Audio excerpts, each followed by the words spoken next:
আসসালামু আলাইকুম। আজকে আমি সিম্পল ঢেঁড়স ভাজির রেসিপি শেয়ার করছি। ঢেঁড়স ভাজির রেসিপিটি সিম্পল হলেও কিছু টিপস ফলো করলে ঢেঁড়স ভাজিটা সবুজ থাকবে প্লাস অনেক মজার হবে। প্রথমেই একটা প্যানে 4 টেবিল চামচ তেল দিয়ে দিলাম।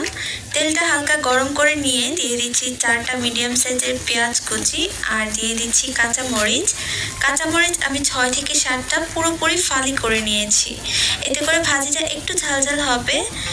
ব্রাউন কালার হয়ে আসলে পেঁয়াজ দিয়ে দিচ্ছি লবণ আর একটু হলুদটা 1/4 চামচের মতো দিয়েছি আর লবণটা পরিমাণ মতো। এবার এগুলোকে কয়েক সেকেন্ডের জন্য তেলের মধ্যে ভেজে দিয়ে দিচ্ছি ঢেঁড়স। পানি দেওয়ার দরকার নেই, তেলের মধ্যেই হলুদ লবণ হালকা ভেজে ঢেঁড়সগুলো দিয়ে দিতে হবে। ঢেঁড়সটা কিভাবে কেটেছি নিশ্চয়ই দেখতেই পারছেন। আরেকটা কথা, ভাজির মধ্যে সবসময় তেলটা একটু বেশি পরিমাণে লাগে। আপনি যদি তেল কম দেন তাহলে ঢেঁড়স